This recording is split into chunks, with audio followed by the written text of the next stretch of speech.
I do that, you're welcome to share. So good afternoon. Welcome to the second installment of the mini school on quantum biology. Yeah.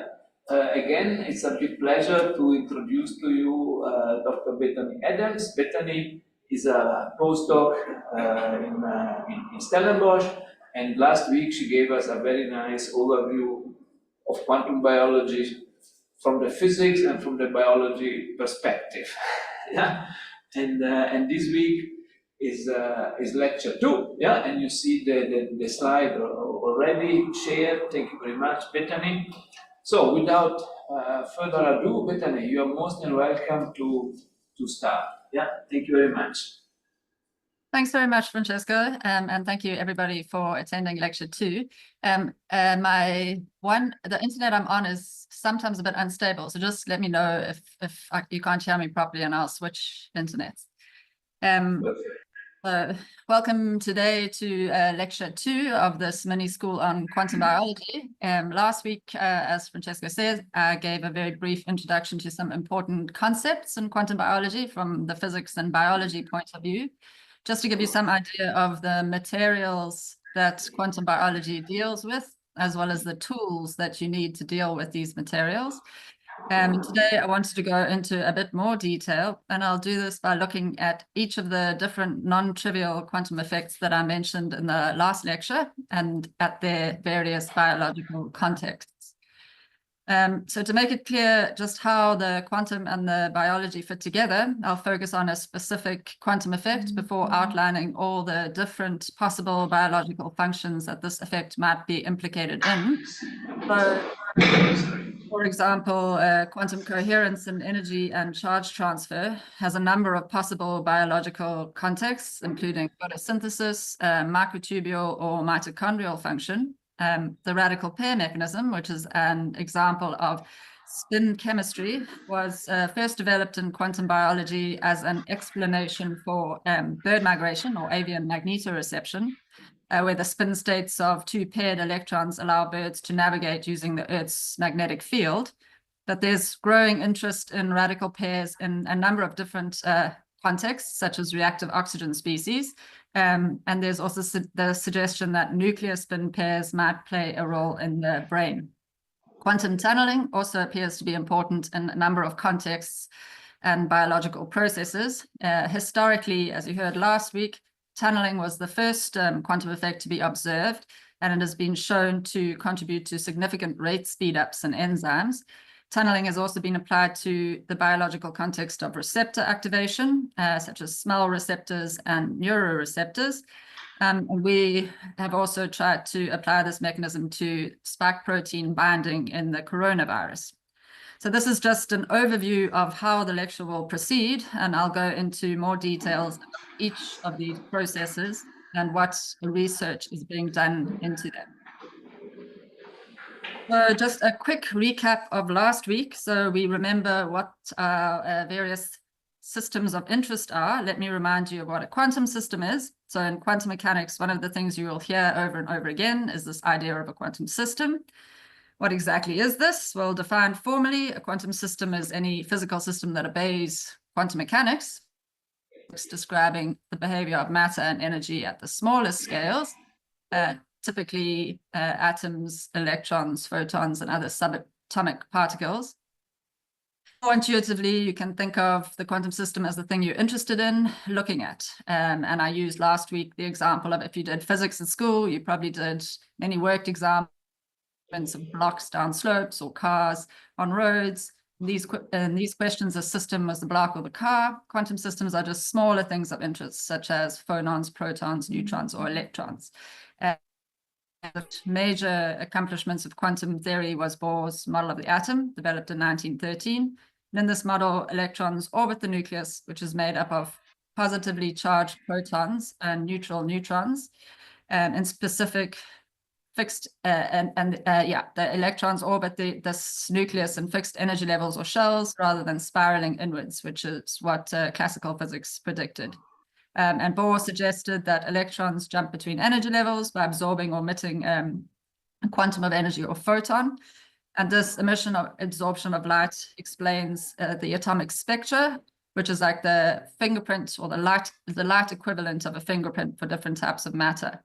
And this, you will see as we go through each example, is important to quantum biology because it tells us the fundamental way in which light interacts with matter, which you will see is a big part of the research. It also tells us about the movement of electrons, which is arguably at the heart of living systems. And as you will see, the quote at the bottom there by Albert Szent-Györgyi once wrote that life is nothing but an electron looking for a place to rest. So that's the quantum side, but just to refresh your memory, where are these electrons, photons, protons, and atoms doing their quantum effects? What is the biology of it all? So the basic unit of quantum mechanics are subatomic particles such as photons and electrons and protons. Then the basic unit of biology is the cell, the basic structural and functional unit of all living organisms. It is the smallest unit of life that can carry out all the processes necessary for life, which includes growth, reproduction, and energy conversion. Comes in two types: prokaryotic cells, which don't have a nucleus. Prokaryotic cells are like bacteria, and eukaryotic cells, which have a nucleus and have other specialized structures called organelles, like mitochondria, etc. These eukaryotic cells are cells that are found in plants and animals and fungi. Key components of a typical cell include cell membrane, which controls what enters and leaves the cell, cytoplasm, which is a jelly-like fluid where reactions can occur, and the nucleus, which stores the genetic information. And all life, from single-celled organisms to complex multicellular creatures, is built out of cells. Within multicellular organisms, cells can be highly specialized. For example, nerve cells transmit electrical signals, muscle cells contract to enable movement. A very important type of cell you will hear more about in this lecture is the stem cell, which is undifferentiated and has the unique ability to divide and develop into various specialized types. This makes stem cells crucial for development, repair, and regeneration. Other cell types include blood cells, epithelial cells, and immune cells, and each play a vital role in maintaining the health and function of an organism. And despite their differences, all cells share common features. They share cell membranes, cytoplasm, and genetic material. In multicellular organisms like humans and animals and plants, cells group together to form tissues, which then combine to form organs like the heart or the lungs, or in plants like leaves. And organs work together in organ systems like digestive system or circulatory system to carry out complex functions. And these altogether, these systems make up an organism. So we know what quantum objects we are going to be looking at: electrons and photons, etc. But what are these electrons doing? What are the interesting quantum effects that we might consider? And as I told you last week, a recurring theme in the effort to define what quantum biology is the distinction between trivial and non-trivial quantum effects. If you followed quantum biology at all, you will have heard people talking about this or often arguing about this, and whether you can even make this distinction. And for this lecture, I'm going to take trivial quantum effects to mean those effects that apply to all matter, whether living or non-living, and all atoms are described by the laws of quantum theory. But understanding this is not going to necessarily tell us anything interesting about biology or living systems. On the other hand, as I understand it, non-trivial quantum effects are those effects that are implicated in functionality in biological systems. And this could be like a very simple change to the quantum system, like adding a neutron to an atomic nucleus, but it has a pivotal effect on consciousness. And they've done experiments where they have added neutrons to xenon atoms, which is a very tiny change, and shown that different xenon atoms have different efficacy as anesthetics. So the triviality, in my opinion, doesn't refer to the quantum effect as much as the biological outcome. And some of the examples you're going to hear about now are superposition, coherence, tunneling, and entanglement, which I introduced last week, but now we're going to look in the context of biological functionality.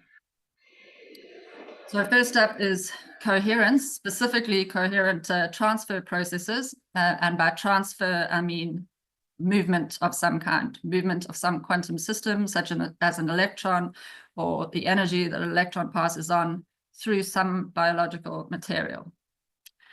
So first of all, let's just quickly recap what I mean by coherence. And to talk about coherence, we need to remember what superposition is. Last week, I mentioned Schrodinger's thought experiment about the cat in the box. I did so because for some of you, that might have been the only time you've heard of Schrodinger or the concept of superposition or things being in two states at the same time. But forget about cats. Let's get back to thinking about quantum systems such as electrons. Last time I also introduced the Schrodinger equation, which is a way of describing how quantum systems change over it's a wave equation, and superposition follows naturally from this equation because linear combinations of solutions to this equation are also solutions to this equation. And superposition, when it's thought of in the context of superimposed waves, and it results in interference effects, which depend on how in phase or coherent the waves are. In the quantum context, then, coherence just describes the relationship between states in a superposition. And in the context of biology, we are going to be interested in the coherence between superposed transfer pathways involving networks of chromophores. Remember from last week, I told you chromophores are light reactive molecules that are found in proteins, and they are molecules that facilitate electrons moving from lower to energy levels. So first up on our list of possible biological contexts in which coherent transfer processes might happen is photosynthesis. What is photosynthesis? For those of you who don't know, photosynthesis is the process by which plants, algae, and some bacteria convert light energy into chemical energy, which is stored as glucose. This process takes place primarily in chloroplasts of plant cells and uses the chromophore chlorophyll, which is what gives plants their green color. Plants harvest light, which is transferred through a network of these chlorophyll molecules to a reaction center. Before I get into too much detail, just for our purposes, let's simplify this to a quantum system moving through a biological material. And there's more than one quantum particle in the mix here. There's light or photons that are coming from the sun, and then there are electrons that they excite in the chlorophyll molecules in the plant cell. The photon transfers its energy to an electron in the chlorophyll, causing the electron to move to an excited state. If this electron passes the energy onto another chlorophyll's electron, then you have energy transfer. And in quantum biology, we're interested in whether the energy is shared or delocalized over sets of chromophores rather than moving from one chromophore to another one by one. In the diagram, the chromophores are those little black molecules shown in the circle, in the just the black circle, and each colored smaller circle represents the chromophores that are sharing the energy, whereas between the colored circles, the energy is transferred classically with those red arrows. By using more than one path at once, does photosynthesis then employ quantum coherent effects to get the job done better? And what does the research say about this? So there was a great deal of excitement in quantum biology circles when the paper on the left came out in 2007. It extended experimental techniques from two-dimensional electronic spectroscopy investigations of the Fenner-Matthews-Olsen bacteria chlorophyll complex, which is often, you'll hear it called the FMO complex, and it's a complex that's found in green sulfur bacteria, and it acts like an energy conducting wire that connects the light harvesting antenna to the reaction center during photosynthesis. And this paper claimed that its results showed long-lived electronic quantum coherence that was playing an important part in energy transfer processes. And the authors suggested that the wave-like characteristic of the energy transfer within photosynthetic complex explains the extreme efficiency of photosynthesis because it allows the complexes to sample areas of phase space to find the most efficient path. There have been many repeat experiments done to try to find the signature of quantum coherence in photosynthesis. And more recently, the consensus appears to be that what is actually observed in two-dimensional spectroscopic experiments involves vibrational coherence rather than just excitonic coherence. So, and this is a quote from a recent review, which looked at all the evidence and concluded that the inter-exciton coherences are too short-lived. They don't survive long enough to actually have any functional significance in photosynthetic energy transfer. Instead, the observed long-lived coherences come from the excited vibrations in the protein environment. And the authors conclude that this is an example of nature using decoherence. And you will remember I talked about decoherence last week and whether it's a bad thing or whether nature has actually harnessed it. And the authors suggest in this paper that nature is using decoherence or dissipation to tune quantum processes such as energy transfer by using protein vibrations. On our list of possible biological contexts for coherent energy transfer are microtubules. So microtubules are formed by the of tubulin dimers, which consist of alpha and beta tubulin proteins. Tubulin dimers form longitudinal protofilaments, which then assemble into microtubules. Microtubules are really important features in the cell. They form the skeleton of cells and they contribute to cell shape and structure. They also are integral to cell division and they form the spindle apparatus. And the spindle apparatus is what mediates the division of chromosomes into daughter cells. So the genetic material of cells when they divide, how they are divided between the daughter cells. Microtubules also act as tracks along which motor proteins move cell components and cell constituents within the cell. So why are microtubules of interest in quantum biology? Well, once again, there is a chromophore at the heart of the matter. This time, we're not interested in chlorophyll, which we were in photosynthesis, but we are interested in tryptophan. So tubulin proteins have a number of tryptophan molecules in them. Tryptophans are chromophores. And thus, when you assemble these very ordered microtubules, you have ordered networks of tryptophan chromophores that might support coherent energy transfer. So what does research say? Well, research into coherent energy transfer began with theoretical modeling because people looked at the geometry and the dipolar properties of these tryptophan aromatic molecules and found that they were similar to these photosynthetic complexes.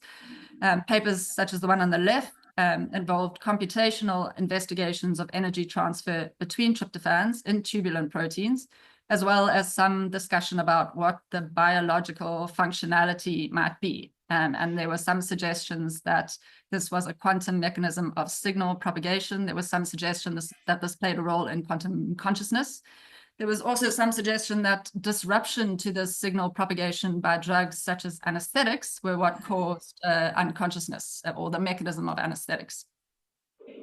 More recently, some of these theoretical suggestions have been verified experimentally. So in the recent paper on the right, electronic energy migration in microtubules made the cover of the journal. It was investigated whether the repeating arrangements of tubulin dimers in the crystal order of the microtubule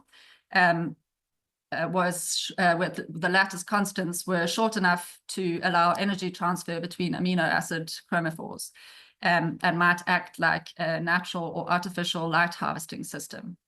The authors used tryptophan autofluorescence lifetimes to look at the energy as it hopped between tryptophans in tubulin as well as in microtubules. And they showed that electronic energy can diffuse over 6.6 nanometers. So it's not localized, it's diffused over 6.6 nanometers in microtubules. And that energy transport, as explained by the conventional Forster theory, didn't account for these observations. Even more interestingly, I think, is that they also showed that the presence of magnetics reduced this exciton diffusion. So tryptophan excitations in microtubules led to another recent cover story, the related topic called superradiance. Superradiance is a phenomenon that follows from collective excitations. So rather than having one photon transferring its energy to one electron, one-to-one transfer, one photon can excite many electrons at the same time. That's why it's called a collective effect. And networks of tryptophan chromophores in microtubules form all these interesting architectures in many different biological contexts. They form different architectures in proteins, in cytoskeletal filaments, in subneuronal elements, and in photoreceptor complexes, even in viruses. The authors of this paper used theoretical modeling to show the only superradiant states due to collective interactions among organized arrangements of tryptophan molecules. And they showed that it would lead to the enhancement of the fluorescence quantum yield, which is a measure of light emitted. And this was then confirmed in experimental experiments. In a follow-up paper, sorry, can you hear me? Because my internet is apparently unstable. We can hear you very Yes, well. Okay. So in a follow-up paper, these results were applied to the specific context of Alzheimer's disease, which I found really interesting.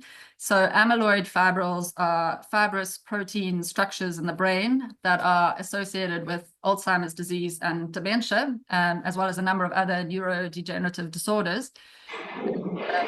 The authors in this paper showed that tryptophan networks and amyloid fibrils have an even stronger superradiant effect than their previously examined proteins, because amyloid fibrils have a very high density of tryptophan molecules that are arranged in specific patterns. In fact, the predicted superradiant enhancement for amyloid fibrils is huge. It's up to 5 times the quantum yield of an individual tryptophan molecule.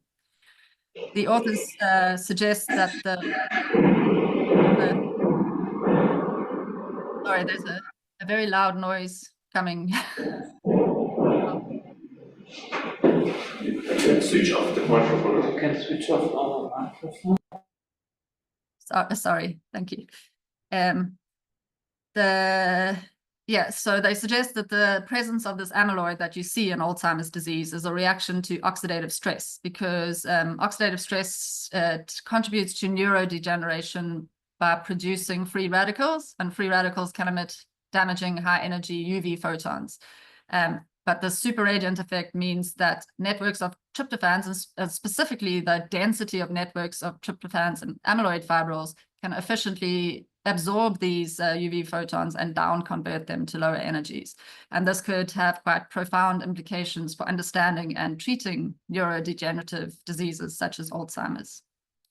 What other related biological phenomena might use quantum transfer processes in addition to photosynthesis and microtubules? Well, photosynthesis takes place in chloroplasts, which, as I mentioned last week, show many similarities to mitochondria. Most specifically, they both have electron transport chains. And if you remember, I briefly introduced electron transport chains last week. They're a series of protein complexes and electron carriers that are embedded in membranes and play a central role in respiration and photosynthesis. They also play a key role in quantum biology for a number of reasons, because they combine electron transfer as well as the production of radical pairs and reactive oxygen species, all of which are topics of interest in quantum biology. So moving on, and speaking of radical pairs, it takes us to our next quantum effect of interest. In this section, we will focus on spin biology and whether quantum entanglement might be implicated in this.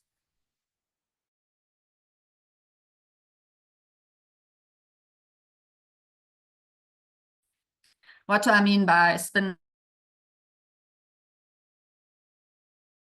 biology? Well, spin is, and when two molecules, and this means that spin can have an entry for spin chemistry, which was the field of research developed in the 1960s and 70s to explain the effects that magnetic fields have on chemical reactions.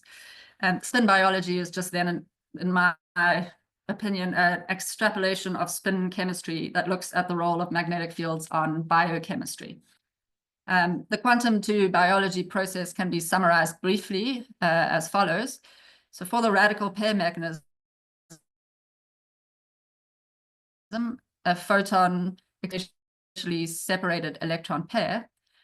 This most often starts in a singlet state, which then undergoes singlet-triplet oscillation due to the Earth's magnetic field and the hyperfine interaction. This would be defined as the quantum step. And then different spin states can give rise to different distinct chemical products. This would be the chemistry step. Different chemicals exert a specific signaling effect in the biological system, which translates into magnetoreception or step. What does entanglement have to do with this? Well, to recap last week's introduction to entanglement, quantum entanglement is a fundamental phenomenon in which the quantum states of two or more particles become linked such that the state of each particle can't be distinct of the others, even when separated by large distances, and measurements on one particle or the other in a way that violates classical expectations. So how does entanglement show up in the radical pair mechanism? Well, for a pair of spins, there are 4 possible quantum states, or 4 different ways in which the spins can be arranged relative to each other. 1 singlet state and 3 triplet states. And it turns out that one of these singlets and one of the 3 triplets are in an entangled state. But I also want to be very clear that entanglement is not strictly necessary to spin chemistry, which just looks at how singlet or triplets form different chemical products. And there is still a debate as to whether entanglement is used at all in the different biological manifestations of the radical pair mechanism. So what biological functions might the radical pair mechanism play a role in? Well, the most well-known application of the radical pair in the biological context is the radical pair mechanism of bird migration. As I've briefly outlined, the theory goes that light activates a molecule in the bird's eye, causing an electron to be transferred. This forms a pair of electrons whose spins are arranged in a specific alignment called singlet state. Interaction of the electron spins with their environment. There are a number of different interactions that can take place to drive this modulation, such as the Zeeman or the hyperfine interaction, just to name 2 that are taken to generally be the most important interactions. The Zeeman effect is the interaction of electron spin with the static external field, such as the Earth's magnetic field. The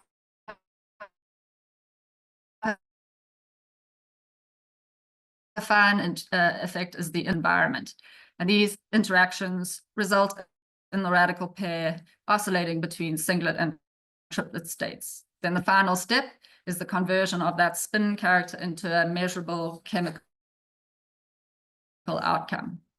The yields of chemical reactions and allow the bird to see, in some sense, the Earth's magnetic field. So there have been many, many papers. This is a very small selection. There have been many, many papers written about this from many different angles. But to give you some idea of the breadth of research, I've chosen to highlight 2 experimental papers from the point of view of biology and then physics to see what verification of this radical pair hypothesis actually exists. So on the left is a paper focused on cryptochrome. Cryptochrome is a protein. It's a protein found in the eyes of birds that has dinucleotide and tryptophans in it. And it has been suggested that cryptochrome acts as the candidate molecule in which the electrons and nuclei of the radical pair are situated. So cryptochrome radical pairs involve electron transfers between flavin adenine dinucleotide molecules and tryptophan molecules. And one of the approaches to verifying that birds use a radical pair mechanism to navigate involves genetic experimentation with cryptochrome and cryptochrome mutants to check whether this protein is involved in magnetic sensitivity. And the authors' photochemistry of cryptochrome 4 from migratory European robin is magnetically sensitive in vitro. And in fact, it is more sensitive from 2 non-migratory bird species, which are chickens and pigeons. But showing that cryptochrome is magnetically sensitive, it doesn't necessarily prove that a radical pair mechanism is at play. And one of the criticisms of the radical pair model of bird migration is that there isn't direct physical proof. So the paper on the right goes some way to providing this proof. The authors use a custom-built microscope to show that autofluorescence in flavin molecules, and if you remember, flavin molecules are the flavin adenine dinucleotide that is part of the radical pair, and they show that autofluorescence in flavin molecules is magnetic field sensitive due to the formation and electron spin selective recombination of these spin pairs. And the authors conclude that the experimental work provides a direct link between magnetic field effects on chemical reactions that are measured in solution and chemical reactions taking place in actual living cells.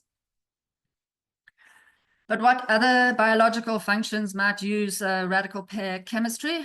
There's some suggestion that in addition to radical pairs that are formed by FAD and tryptophan, radical pairs can also form with oxygen molecules, forming reactive oxygens. And if you remember from last week, I mentioned that signaling mechanisms are central to biological systems.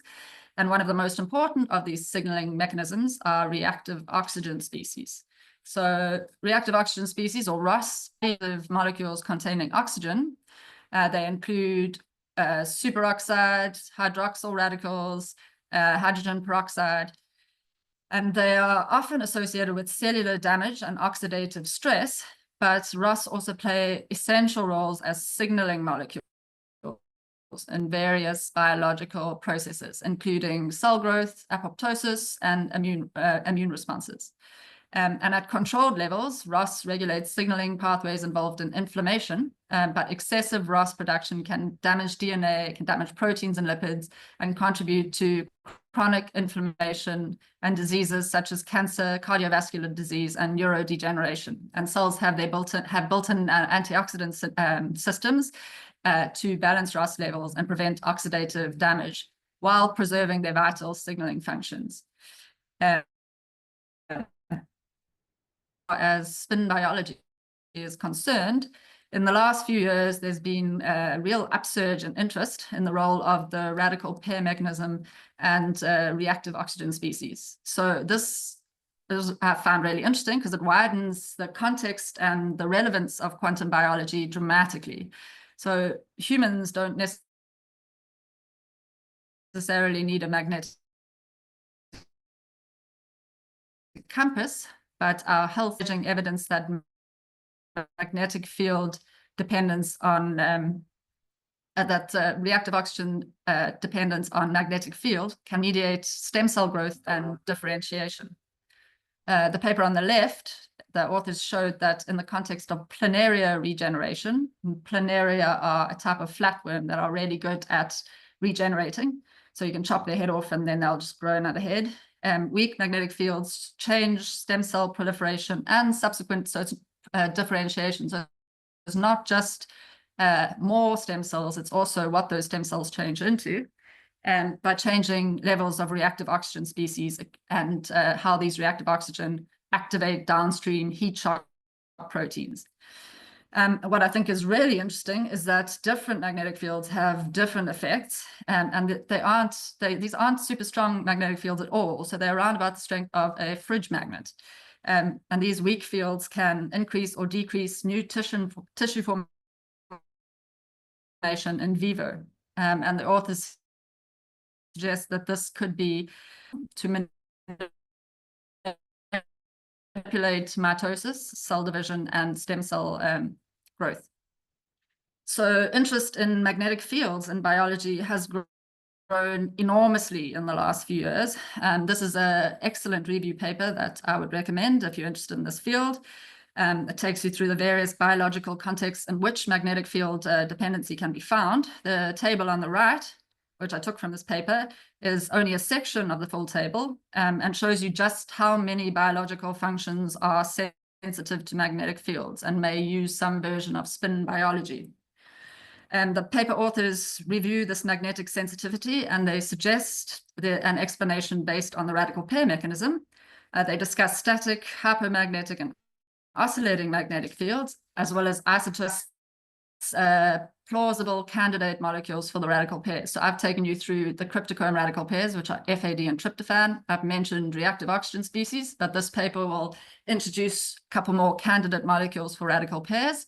And they also wrote studies that show that the radical pair mechanism may play a role in isotope effects in xenon anesthetics, lithium effects on the circadian clock, and hypermagnetic field effects on nerve growth and microtubule assembly. Just a brief aside, which I'm not going to go into great detail, but I thought that I should at least mention chirality and the cis effect, especially as it is a growing field of research in quantum biology and worth mentioning in the context of spin biology. Chirality refers to the mirror symmetry of molecules, which is their left or right-handedness.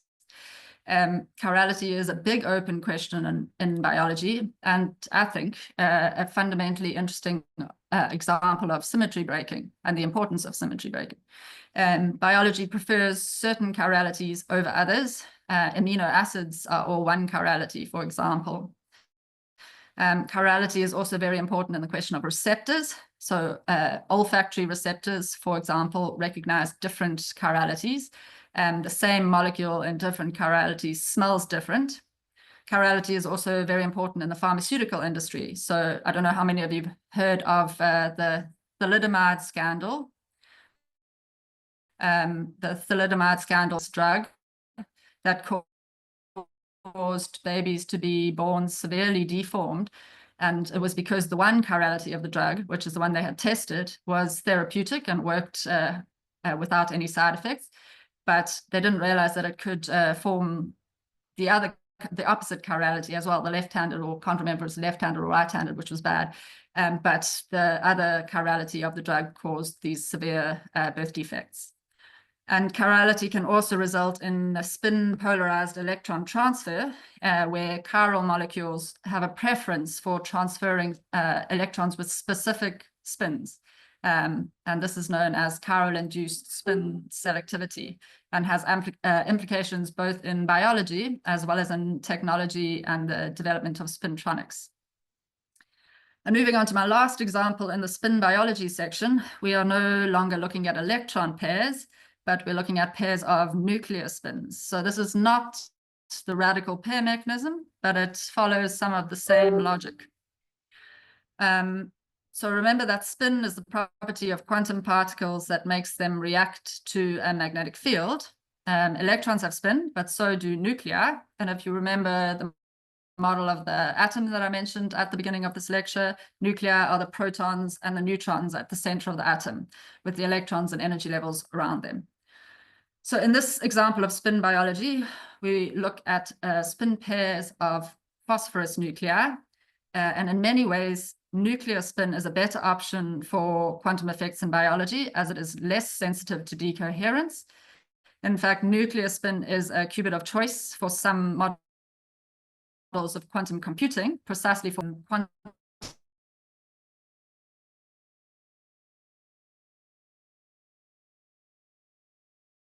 cognition suggests that brains and nerves this to entangle nerve activity. I won't go into great detail because I'm going over this example fully in next week's lecture. There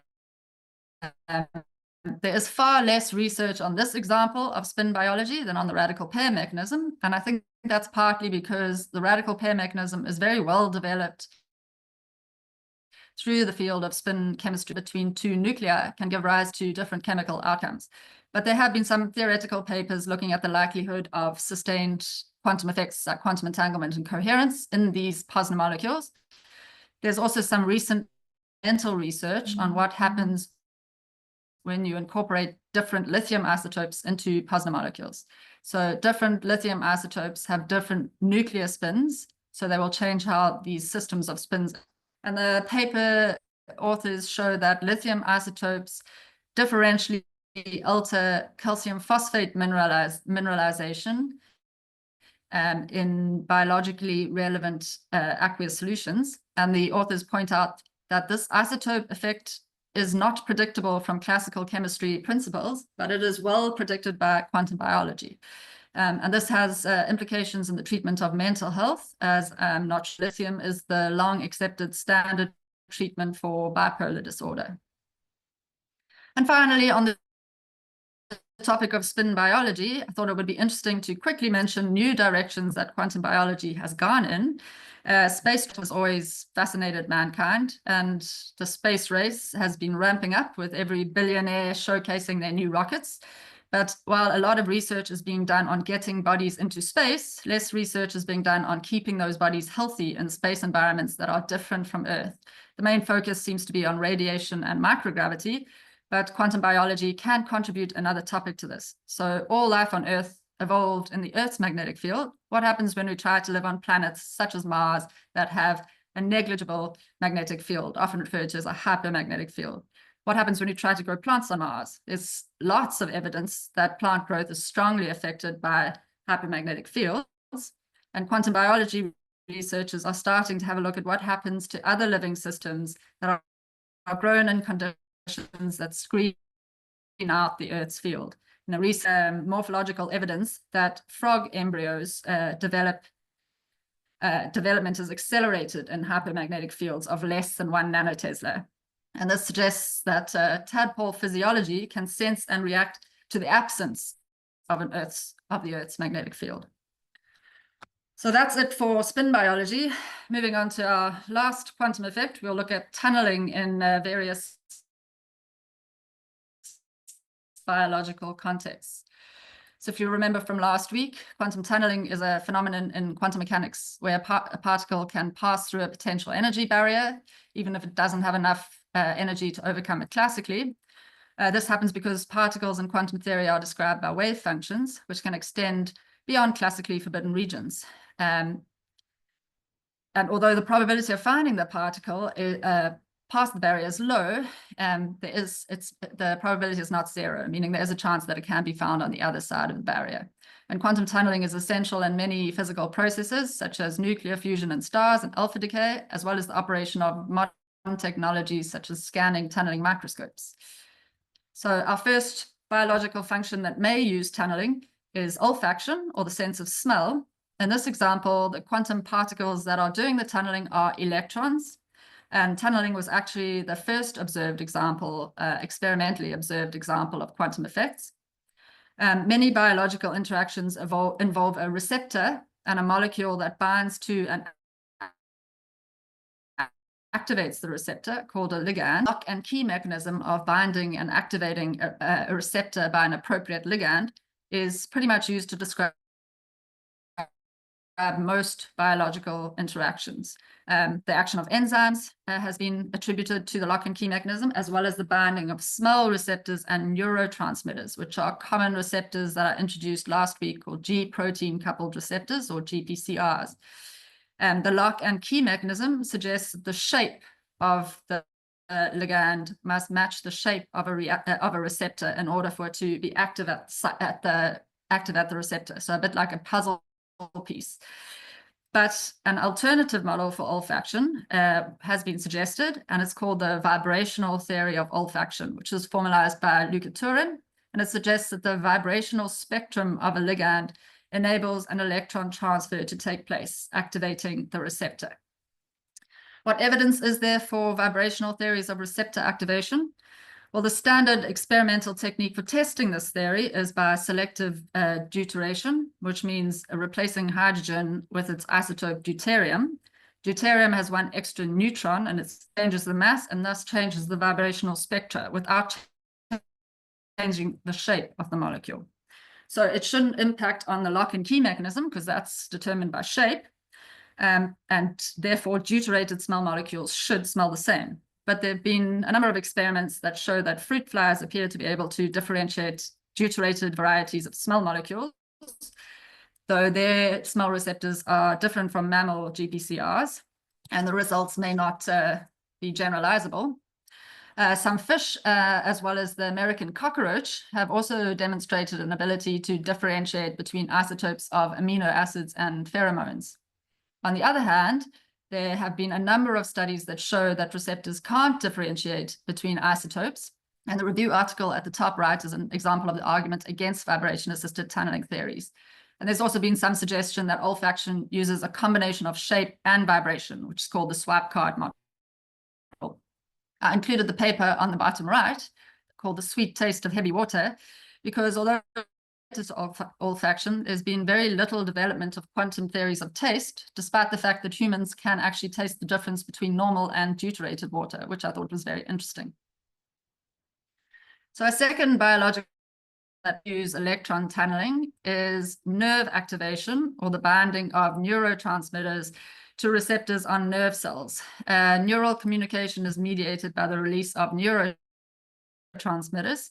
And when an action potential that propagating down a neuron reaches the axon terminal, it triggers the release of neurotransmitters into the synapse.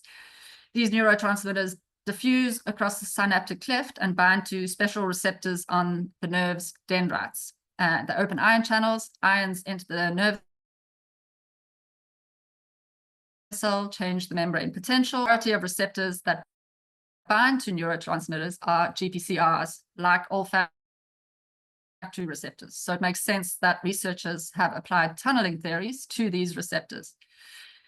What success have they had with this application? Well, there's some theoretical evidence focusing on the neurotransmitter serotonin and whether it might use vibration-assisted tunneling to activate its receptors. And when the vibrational spectra of serotonin and related molecules like LSD, that also has inelastic electron tunneling spectral peaks, and that this intensity can be used to predict the potency of the agonist. But unfortunately, they did an experiment, and this wasn't upheld. So the experiment didn't show that there was a differentiation between between deuterated pharmaceuticals. There has also been computational analyses of other receptors that bind to histamine and adenosine, which are also neurotransmitters, and they suggest that vibrational frequency can be used as a factor to classify ligands that bind to the same receptors, but I think a lot more experimental research needs to be done. Further biological contexts. What other contexts might electron tunneling be important in biology? Well, angiotensin converting enzyme 2, or ACE2, is a receptor that binds with and modulates angiotensin proteins. But perhaps it is more notorious as being one of the main ways in which the coronavirus invades a cell. So the coronavirus spike protein binds with transmembrane ACE2 receptors before invading the host cell. Might this also employ some version of vibration-assisted electron tunneling? I will tell you all about this in my final lecture. And even more broadly, might electron transfer in receptors be a new way to classify the efficacy and potency of receptor-specific ligands, especially as receptors have the necessary molecules for electron transfer, such as chromophores or aromatic residues. And this would have many implications, not least in the field of drug discovery.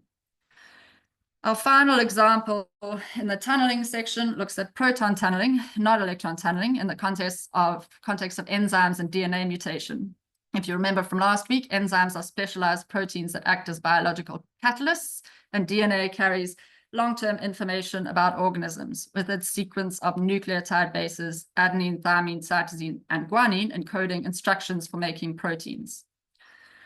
Research into proton tunneling in enzymes has a long history pioneered by Judith Clement's group at Berkeley. Among other things, they've shown that quantum mechanical hydrogen tunneling associated with enzyme-mediated carbon-hydrogen bond breaking shows the necessity of protein dynamics for facilitating optimal catalysis. Proton tunneling has also been suggested to play a role in DNA point mutations, although the work is theoretical rather than experimental. So that concludes the different sections on coherence, entanglement, and tunneling. Really running out of time, but I did want to just quickly introduce a feature of the field that hasn't really been fully accepted as a part of quantum biology, though it shares a number of key features. And this is the field of biophotons, which are becoming more commonly referred to as ultra-weak photon emissions. And if light and life are interlinked, then biophotons are particularly relevant to living systems that biophotons are light made in the body through metabolic processes rather than light absorbed from the environment. Biophotons are defined as ultra-weak light emissions in the visible spectrum produced by living organisms as a result of biochemical reacting, those involving reactive oxygen species and cellular metabolism. The origins of research into biophotons is generally attributed to Alexander Gurwitch and his onion experiment. In this experiment, he positioned two onion roots at right angles to each other, one actively growing and the other serving as a test subject. And he observed that cell division increased in the target root when it was exposed to the tip of the actively growing root, but only when there was a quartz window separating them, and only when, in essence, ultraviolet light was able to move between the roots. And Gurwitch concluded that a form of ultraviolet radiation emitted by the growing root was stimulating mitosis in the adjacent root. It was a controversial and difficult to reproduce experiment, but this laid the foundation for modern investigations into biophotons and intercellular communication via light. Almost finished now. The researchers have investigated biophotons for their potential roles in cellular communication and health monitoring, as biophoton patterns may reflect the physiological or pathological state of tissues. And despite it also being referred to as an emerging field of research, biophotons have a long history, and there are a number of excellent reviews and books about the subject. We also had a conference here in Stellenbosch, and I think there's a video of Dr. Adriana Marais talking about the history of the field on the website. Biophoton research is also, I think, becoming more accepted as another branch of quantum biology, and I think it could offer some really interesting insights into other topics of quantum biology, such as whether biological materials are capable of substantial nonlinear effects or can be used to entangle photons. And the fact that biophotons are produced by oxidative reactions is also interesting in the context of spin biology and reactive oxygen species. To finish off this lecture on a high point, I wanted to share with you some of the most interesting results that have come out of biophoton research, and my favorite is this study. A recent experiment showed that not only do brains produce their own light, but that different colors of the light emitted are a good indicator of intelligence. Brain slices from different species, transmitter glutamate, gave off biophotons that were redshifted for the more intelligent species. And finally, this study just published this month showed that light and life literally go hand in hand. The authors showed that there's a significant difference between the biophotons from live versus dead mice. They also showed that an increase in the temperature and injury infliction and both caused an increase in biophotons in plants, and chemical treatments modified this emission. What I found really interesting is that the application of local anesthetic to injury showed the highest emission among the various compounds tested. And the authors suggest that biophoton imaging provides the possibility of non-invasive measures of vitality in animals and the responses of plants to stress. So that concludes today's lecture. It was a lot of information, and I left quite a bit out as well. So you can see that quantum biology is a very well-established field of research. Next lecture, I will go into more detail on just one of these quantum effects, or spin biology entanglement in just context. Thank you very much for listening. Yeah, thank you very much, Betony, for another very interesting and fascinating lecture. Are there any questions from the participants? Please, you're welcome to raise your hand and we can give you the right to ask your question in person.